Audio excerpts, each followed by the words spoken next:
that, he said, weeping. Swallow, swallow, little swallow, said the prince. Do as I command you. So the swallow plucked out the prince's eye and flew away to the student's garret. When the student looked up, he found a beautiful sapphire lying around. I'm beginning to be appreciated, he cried. This is from some great admirer. Now I can finish my play. He looked quite happy. It's winter, answered the swallow. Dear prince, I must leave you, but I'll never forget you. And next spring, I'll bring you back 2 jewels in place of those you've given away. In the square below, said the happy prince, there stands a little match girl. She has let her matches fall.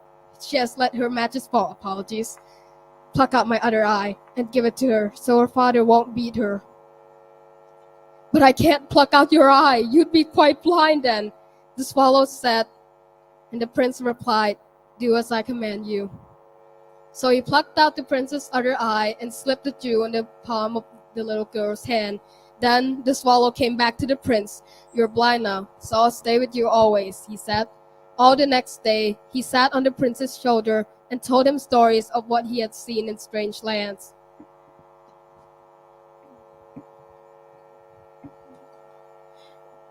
The prince ordered the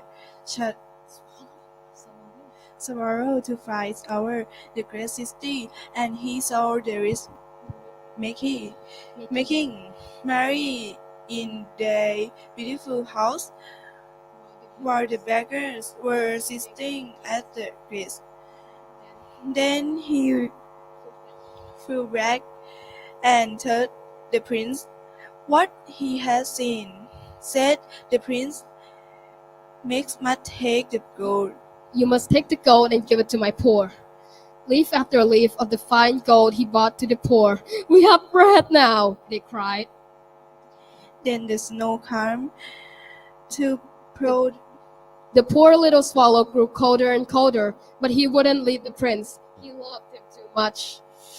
But alas, he knew that he was going to die. He had just the strength to fly up to the prince's shoulder once more. Goodbye, dear prince, he murmured. Will you let me kiss your hand? I am glad you're going to Egypt at last, little swallow, said the prince. You've stayed too long here. But please, kiss me on the lips one last time, for I love you, said the swallow. I'm not going to Egypt. Instead, I'm going to the house of death. That's the brother of sleep, isn't he? And then he kissed the happy prince on the lips before falling down dead at his feet. Tragic indeed. At that moment, the leaden heart had snapped right in two. Early the next morning, the mayor was walking in the square below and saw the now shabby statue. So they pulled down the statue of the happy prince to melt it. What a strange thing, said the overseer. This broken lead heart won't melt in the furnace. We must throw it away. So they threw it on a dust heap where the dead swallow was also lying. Bring me the 2 most precious things in the city, said God to an angel. They brought him the leaden heart and the dead bird. You've rightly chosen, said God. For in my garden of paradise, this little bird shall be with the happy prince forevermore. The end. More of the story. People will always appreciate what you see on the outside. They don't care to look on the inside, but sometimes you may find those who do care to look on the inside, that is.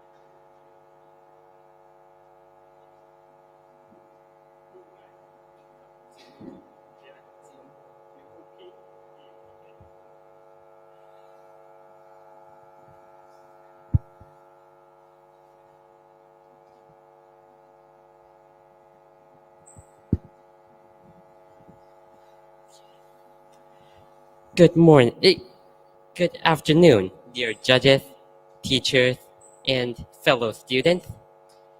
We're from the pink team, and today we're going to tell you a story about the golden touch of King Midas. Alright, let's get this started. Once upon a time, in a beautiful kingdom, there once lived a king named Midas.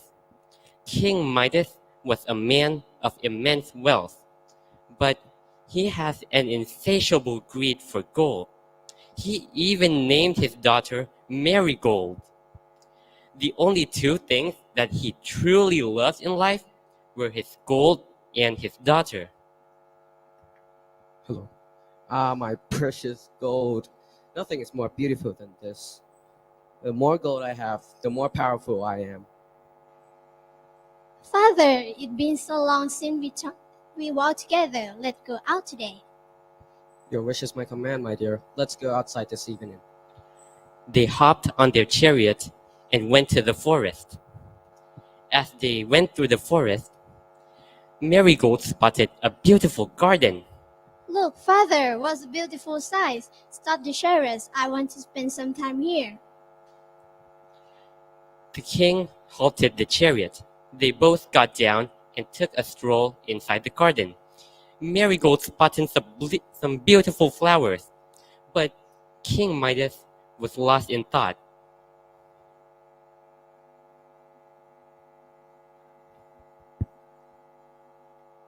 Is this beautiful flower, Father?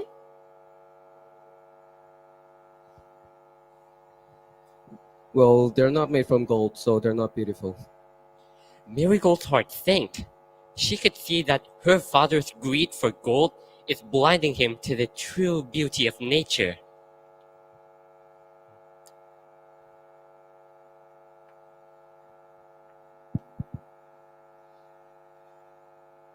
Oh,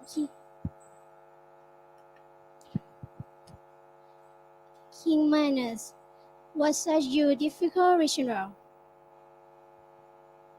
I wish to be the richest man in the world. Please give me the power that if I touch anything, it would turn into gold. Very well, but remember, not all happiness can be bought with gold. Take this bracelet, wear it on your right hand, and whatever you touch will turn to gold. King Midas eagerly accepted the bracelet. He ran back to his palace. He touched everything in sight: chairs, tables, beds, flowers. Everything he could see all turned to solid gold. But as the day went on, King Midas became hungry.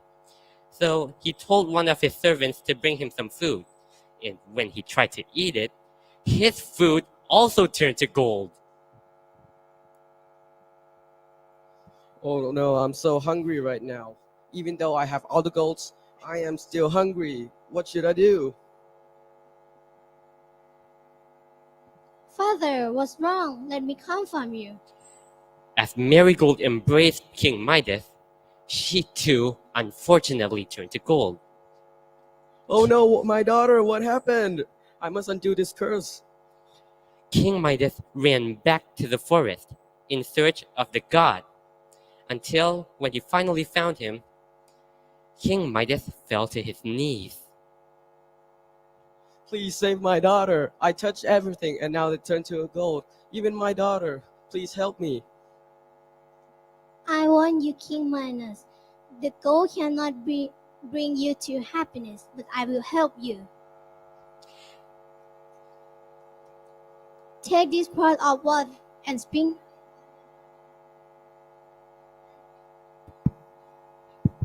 And everything you have turn to gold. King Midas rushed back to his palace. He went to his daughter, who is still golden, and he sprinkled some water on her. To his great relief, Marigold turned back to human. My daughter, are you okay? I'm so sorry. I'm so happy I have you back now. I'm okay. I think I know what happened because you is so great.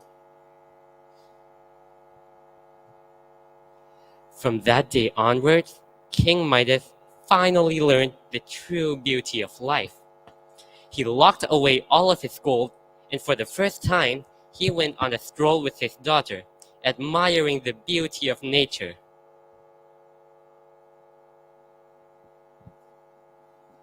Moral of the story is that greed can blind us to the true beauty of life. Wealth is meaningless without the love and happiness that makes it worth living. Thank you for listening. This is the Pink Team, out.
Good afternoon, ladies and gentlemen. Today we're gonna tell the story that has been told for a long time in Songkhla called เกาะหนูเกาะแมว Okay, let's get started. Once upon a time, there was a Chinese merchant who commanded a ship on a seaside trade trip from China to Songkhla. When the product were sold out, they would buy product from Songkhla by trucking it back to sell in China. One day, when the product were sold out, the merchant went into Songkhla to buy product back to sell. While he was shopping, he saw a cute-looking dogs and cat, and he asked if he could buy them and brought them back on the boat with him. As for dogs and cat, when they stay in the boat for too long, they got bored and discussed ways to return home to their home in Songkhla. The dog told the cat that the merchant ship had a magic glass to prevent drowning. If anyone get it, they can swim whenever they go and they won't sink. The cat then devised a trick to get the magic glass by intimidating the mouse to stealing the magic glass from the merchant.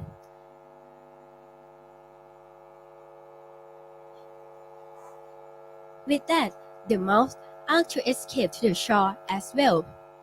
When the ship arrived in Songkhla again, the mouse was sneaked in and stole the merchant's beloved while putting it in the mouth. Then the three escaped from the boat and swam to the land in front of Songkhla city.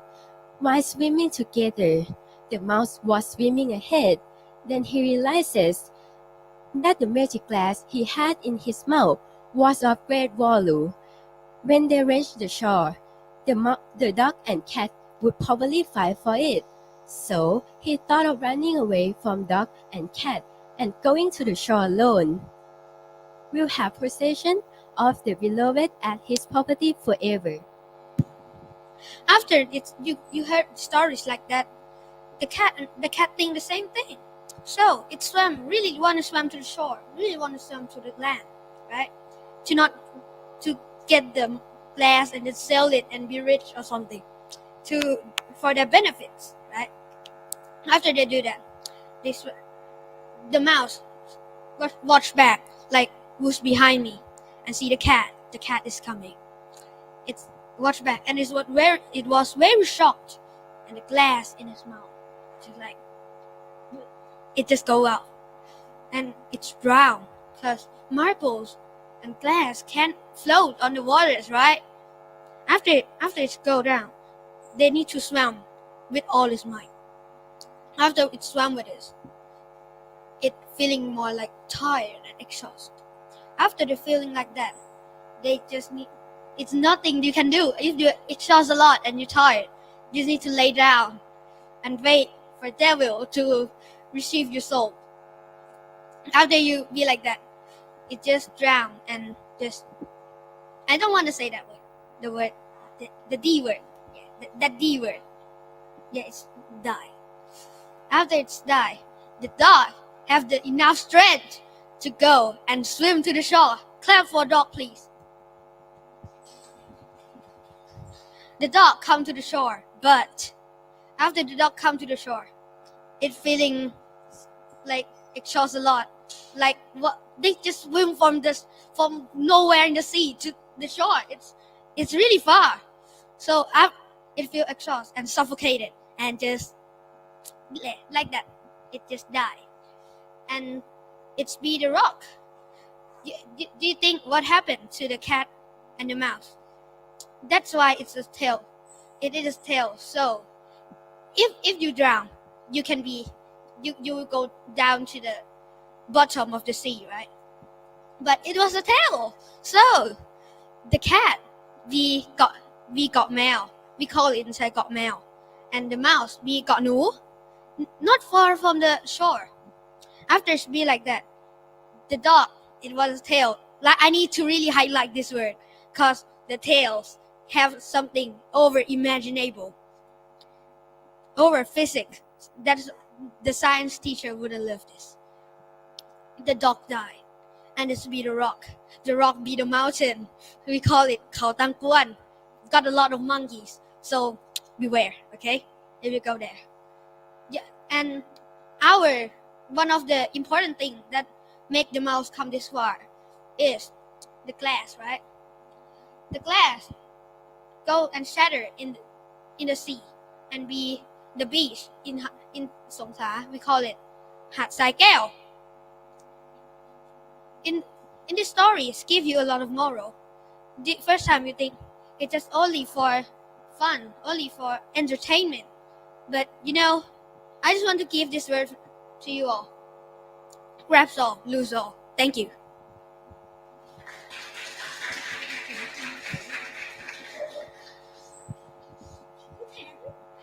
Yep.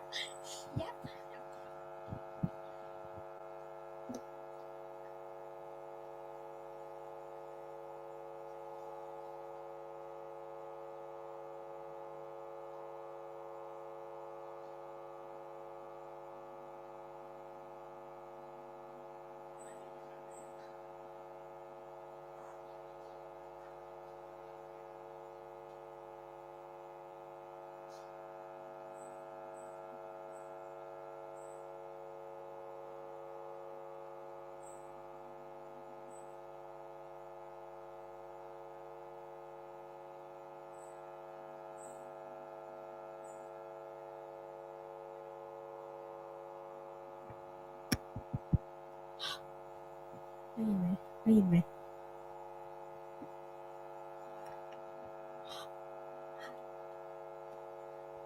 test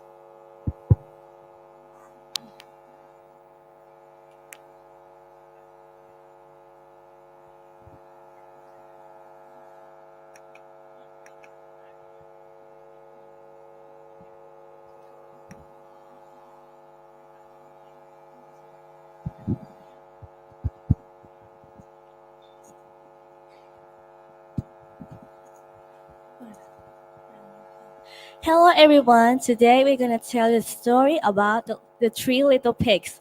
Once upon a time, in a charming countryside, there lived three little pigs named Porky, Petunia, and Percy. They were siblings and loved to play together all day long. But one day, the mother knew it was time for them to build their own house and be independent. Remember, my little ones, the mother said, the world can be tricky, so build your house strong and sturdy to keep yourself safe from harm. With hugs and kisses, the three little pigs bid farewell to their mother and set off on their journey to find a perfect spot to build their homes. Pokey, being the laziest of the bunch, quickly found a pile of straw nearby and decided it was a perfect place to build his house. With little effort, he constructed a cozy straw house and declared, "I'm done. Now I can relax and play all day." Petunia was a bit more hardworking. She found a bunch of sticks and twigs and began building her house. It took a bit longer, but she managed to create a charming little house. Percy, the wisest of the three, knew that hard work pays off. He searched for the sturdiest materials he could find and finally decided on bricks. He carefully stacked and cemented the bricks together, creating a strong and reliable house. One evening, as the sun was setting, a big bad wolf happened upon the three little pigs. He was hungry, and his eyes set on the tasty pig. The wolf came across Pokey's straw house. Little pig, let me in." The wolf huffed and puffed, but Pokey, being lazy, replied, "Not by the hair of my chinny chin chin." With a mighty huff and puff, the wolf blew down Porky's straw house. Frightened, Porky ran to Petunia's house for safety. The wolf followed and arrived at Petunia's house made of sticks. Little pigs, let me in," the wolf roared. But Petunia, being a little braver, replied, "Not by the hair of our chinny chin chins."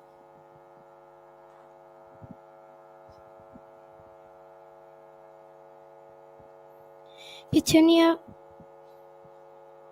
the wolf huffed and puffed with all his might, and down came Petunia's house too. Now the two frightened pigs rushed to Percy's strong brick house.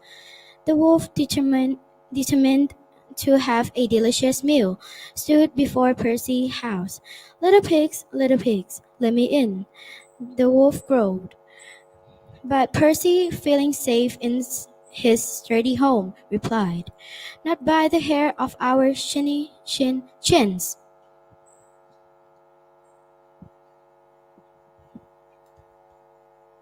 The wolf huffed and puffed with all his strength, but no matter how hard he tried, he couldn't blow down Percy's brick house. The wolf gave up and slinked away into the forest, realizing that he couldn't catch the clever pigs. Porky, Petunia, and Percy learned an important lesson that day. Porky realized the value of hard work, and Petunia understood the significance of determination. Percy knew that strength and wisdom could keep them safe. From that day on, the three little pigs lived happily in their strong big house, enjoying their days filled with play and laughter. And whenever they saw a big bad wolf lurking nearby, they knew they were safe inside their sturdy house. Thank you.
Once upon a time, in a small quaint village, there lived an old man woodcarver named Geppetto.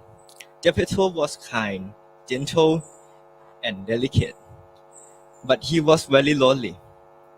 One day, he decided to carve a puppet from a piece of wood to keep him company and relieve the loneliness. He carefully carved and delicately carved a little boy and named him Pinocchio. That night, before going to bed, Geppetto looked at Pinocchio and let out a sigh. Oh, I wish you were a real boy. As he slept, a magical fairy heard him and visited the little workshop. She waved her wand over Pinocchio and brought him to life. Fairy smiled and said,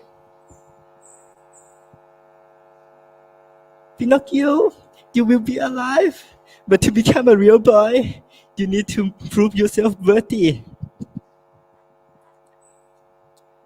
The next morning, Geppetto woke up and found out that Pinocchio is moving and talking. He was overjoyed and treated Pinocchio like his own son. Pinocchio was happy too, but he's still curious about the outside world. One day, on his way to school, Pinocchio met a sly fox and a crafty cat. They told him about the place called Pleasure Island, where boys could have fun all day without any rules. Pinocchio, excited by the ideas of endless fun, decided to follow them, forgetting about Geppetto's advice to be good and go to school. When Pinocchio arrived at the Pleasure Island, he and other boys played and misbehaved without thinking about the consequences. But soon, they began to turn into donkeys as punishment for their bad behaviors. Ee-oh, ee-oh, ee-oh. Pinocchio grew ears and tails, and he realized he has made a terrible mistake. Pinocchio escaped from Pleasure Island and tried to find his way back home. Along the way, he met the fairy again. She warned him about the importance of being good and honest. Pinocchio promised to be better and continue his journey. However, when Pinocchio returned home, he discovered that Geppetto has gone out to sea and searched for him, and he has been swallowed by a giant whale. Determined to save his father, Pinocchio bravely set out to find the whale. When he finally found it, he let the whale swallow him too, so he could rescue Geppetto from the inside.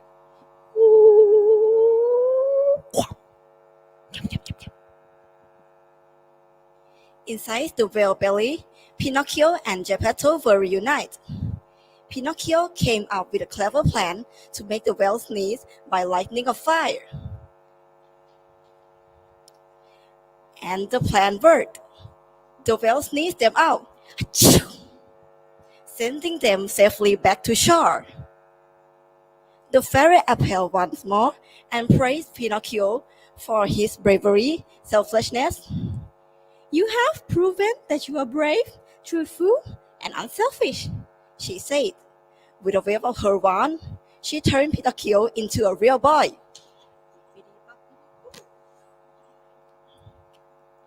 Geppetto and Pinocchio returned home, where they lived happily together.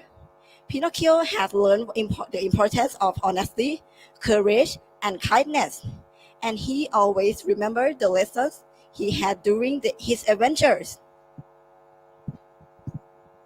Moral of the stories: you must be honest and truthful to live a long and fulfilling life full of happiness. Thank you so much for listening.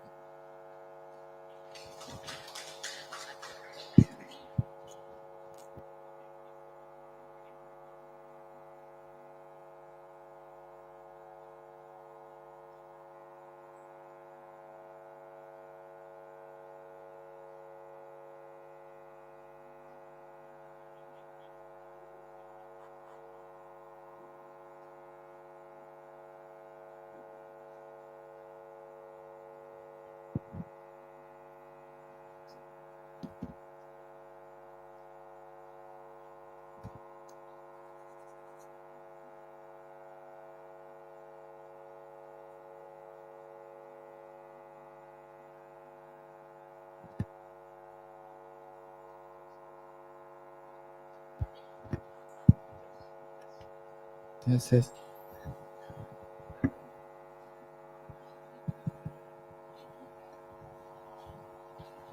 So good afternoon, everyone.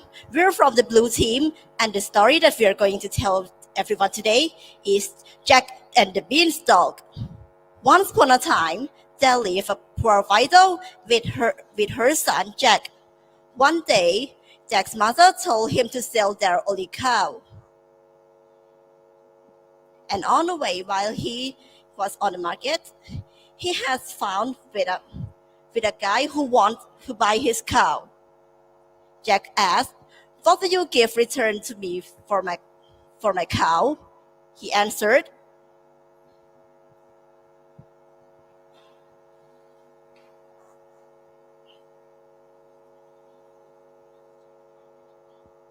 I give you 5 minutes then.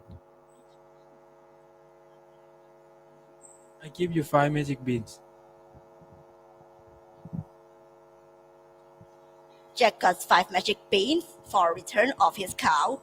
When he returned home, Jack's mother was very angry. Why you get this bean? This is not good. This is not good. Throw it away. Jack's mother threw the beans out of the window. Jack was very sad and went to sleep without eating dinner.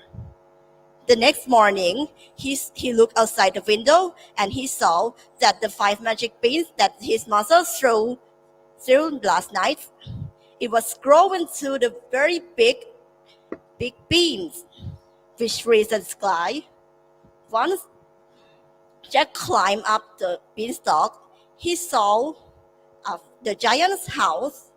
He sneaked inside and found the giant's wife in the kitchen. He asked the giant's wife, "Could you give me something to eat? I haven't eaten anything yesterday." Here you are, the bread and milk. Jack eating the bread and the milk the giant's wife gave. After that, the giant came home. The giant was very big and looked very frightened. He frightened Jack, so Jack hid under the table.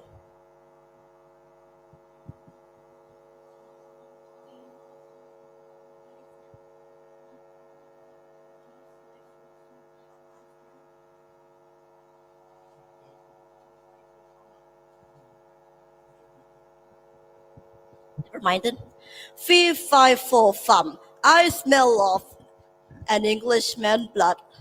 I'll grind his bone to make his bread."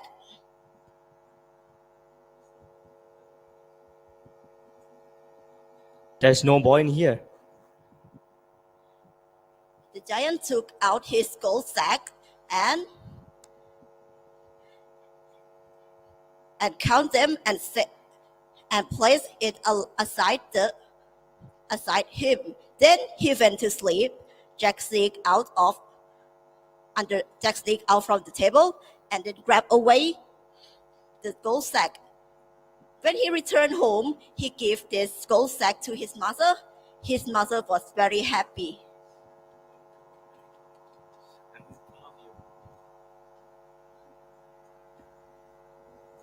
And again, Jack climbed the beanstalk and go to the giant house again.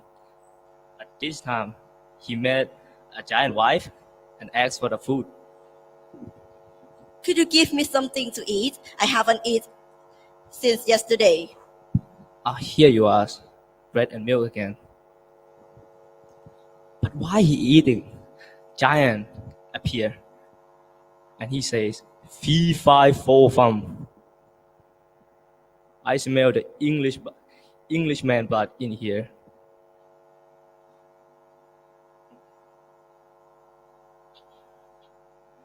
I will grind his bone to make my bread.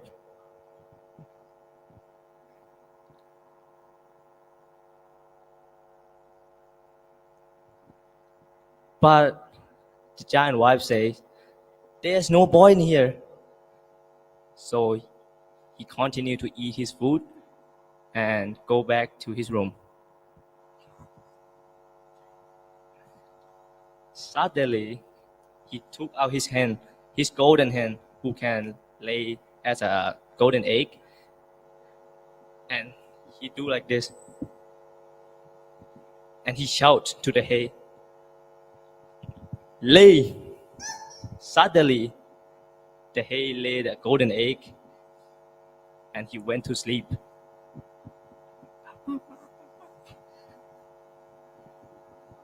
Suddenly, when the giant sleep, Jack slowly climbed out of the table and took the hen.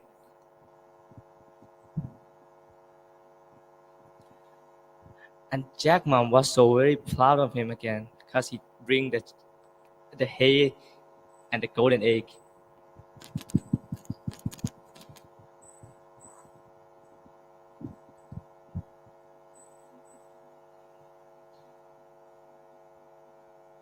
After some day, once Jack climbed to the giant castle for third time. He met a giant wife and says, Could you please give me something to eat again? "Yes, here you are, bread and milk." But this time, when he eat, the giant appear and says, "Fee, fi, fo, fum. I smell the English blood in here. Be he dead, be he alive, or he dead, I will grind his bone to make my bread."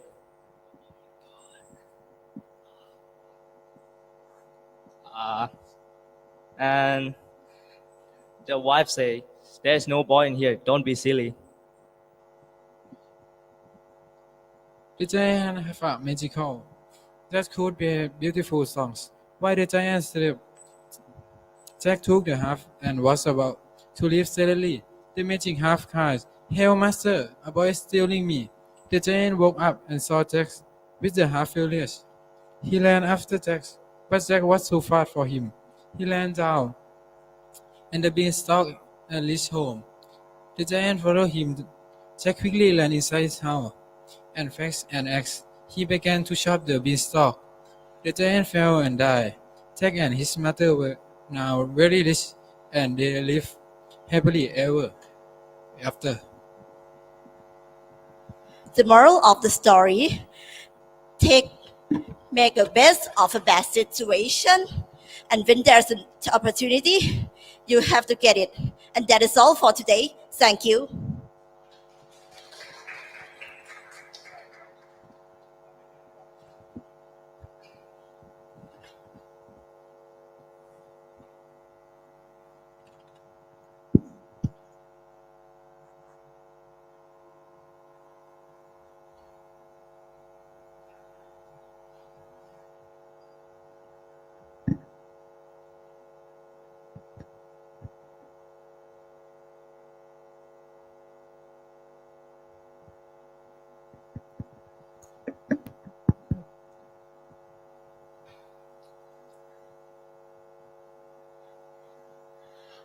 Hi everyone, today we are going to present about Hansel and Gretel.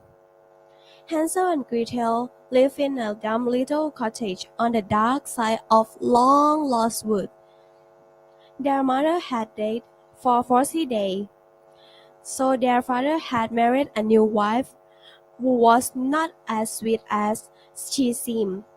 In fact, she was as bad as a rotten apple.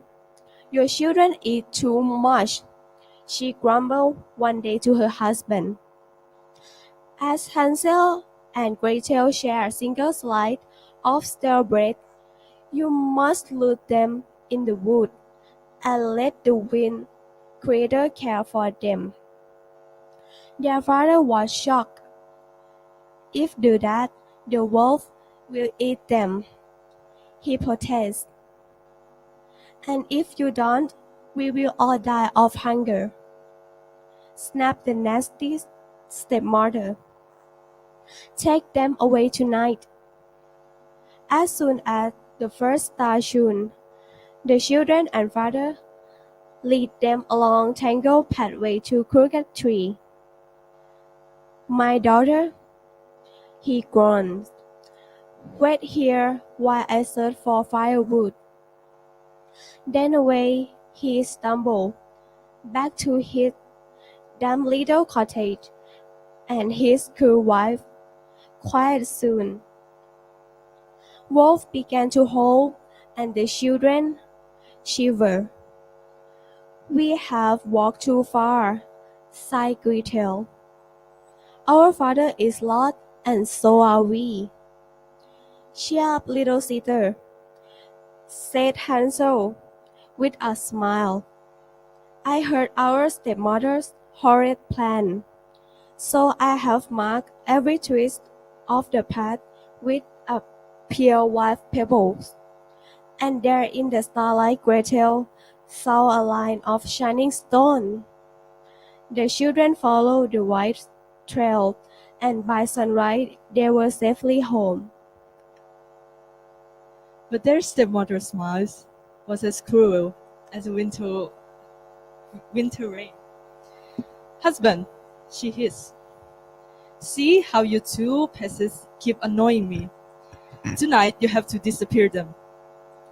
So she gave its children a small piece of bread. And the next morning, their father led them in the long lost wolf again. And they were following him sadly. After many miles, the father left them and told them that, wait here, my kids. I will come back and find you guys a ripe blackberries. But the children know well that their father is not going to come back. So suddenly, Hansel said, cheer up, my little sister. I have scattered a small piece of bread to doing along the trail. So in this way, we could do the same method.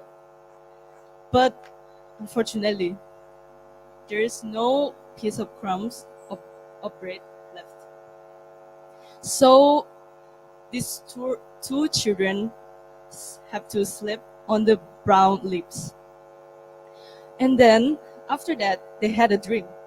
They dreamed about white doves were circling around them, and they were persuading them to follow the white dove.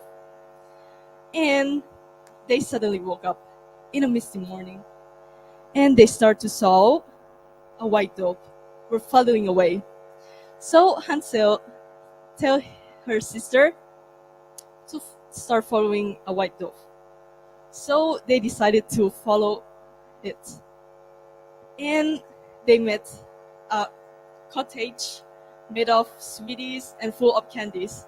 So their mouths start to water and they start to nibbling it. Then after that, a sugar sweet voice start to say, come in, my dears. And they suddenly come in without being frightened. In they skip and bang went the door. They were trapped inside a witch house. Now her voice became as hard as a seaside rock. Got you, she cackled, locking herself inside an iron cage. Boy, you will go plump and juicy. Girl, you will be my slave. Poor Hansel, the witch fattened him up until he was as round as a gobstopper. Poor Grace, she ate nothing but scraps from the cat's saucer. At last, the witch choked. Go, build up the fire. I want boiled pipe for my tea. I'm very sorry, said Gretel politely, but I have never cooked a boiled pie. You think the oven is hot enough? She witch stamped the wall of her foot and peered into the oven. It's hot, hot, hot, she screamed, and no wonder. Gretel had pushed her inside and slammed her in the door in moments. Hansel was free. The two children grabbed the witch treasure and raced outside to find the white dove waiting for them. Of course, she led them home by the shortest way, and when their father saw them, his smile was warm as the sun's. Astonishingly, Hansel and Gretel's horrible stepmother had vanished that very day, while all that remained of the wicked witch was one smoky gingerbread biscuit. Moral of the story: working together and thinking ahead can help a person get out of even the most dangerous situations. Thank you.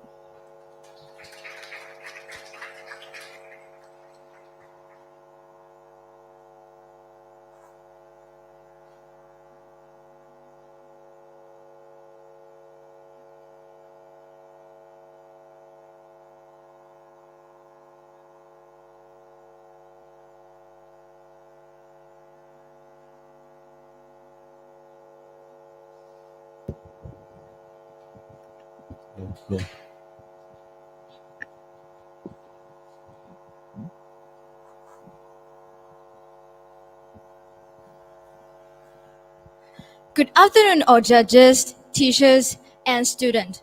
We are from Pink Team. Today, we would like to tell you a story about the fisherman and his wife. If you're ready, let's start. Once upon a time, by the shore of the deep blue sea, there lived a humble fisherman and his wife. The fisherman was content with his simple life, but his wife was less satisfied. Look at that richest cottage, moldy and damp. I'm exhausted from cleaning every day. We deserve better than this. The fisherman, deeply in love with his wife, he tried his best to make her happy. But no matter what he did, she was never content. If he bring her a fish, she craved crab. If he picked her apples, she desired pears. One day, when the fisherman went to the sea as usual, after an hour of waiting, the tip of the fishing rod was trembled. He used his with all his might, and surprised with a golden flutter shimmering on the line. Wait, fisherman! Do not harm me. I am no ordinary fish. I am a prince under the spell. Please, let me go. I shall you a wish. Oh my god, talking fish? This is unbelievable. But now I need no wish. I will let you go. Return to the sea. The fisherman released the fish, returned home with a tale that baffled his wife. What? You encountered a magic fish and asked for nothing? You could have wished for a new house to replace this miserable cottage. Go back to the fish and ask for a new house that befits us. The fisherman, unable to refuse his wife's demand, returned to the sea. Father, fish prince, I come to make a wish. My wife, she weary of our cottage. She won't grant home. Go home, fisherman. Your wife has now that what she wished. And indeed, when the fisherman returned, there stood a splendid house with a new furniture and gleaming with cleanliness. That's more like it. But I think I deserve better than this.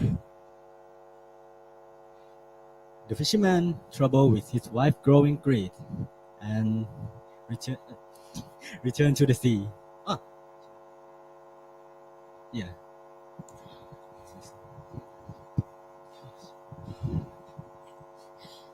Father, fish prince, she won a palace and want to be a queen. Go home, fisherman. Your wife is now a queen and live in a grand palace. When the fisherman returned, She found a vast palace and his wife sitting on a throne crowned as queen. Are you happy now, my queen? No, I want to be an empress, not the Mary Queen like this. Go back, go tell the fish. The fisherman saddened by his wife's desire, yet again returned to the sea. Father, father, fish prince.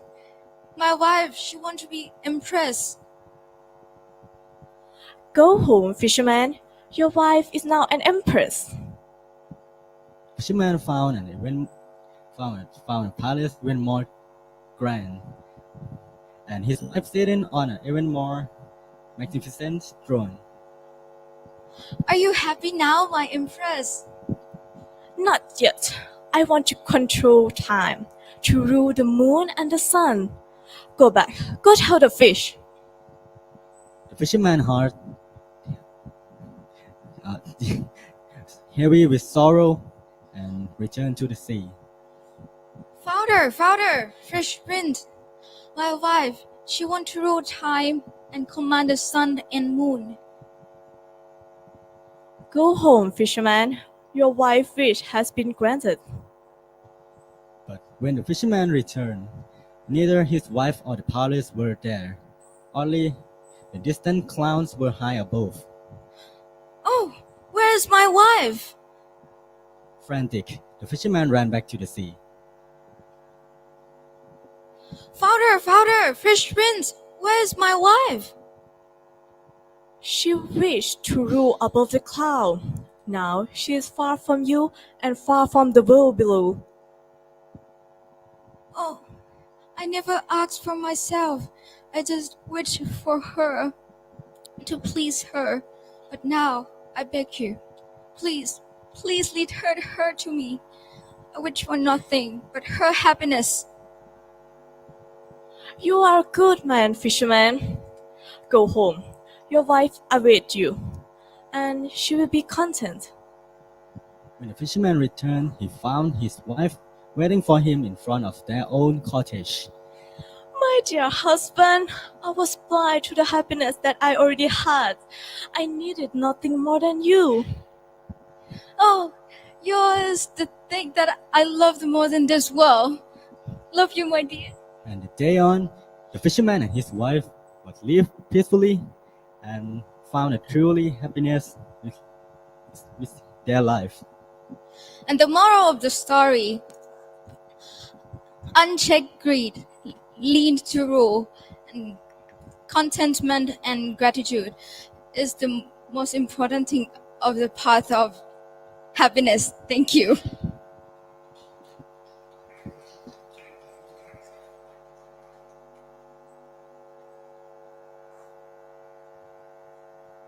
Just okay. Thank you all of you and all of group. So I'm very appreciate everyone so try for study, but I think it's a good chance for you to improve yourself. Okay. In the final part,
And the next person is Dr. Shamsul Abungshi Chimray, GE Lecturer, Prince of Songkla University International College.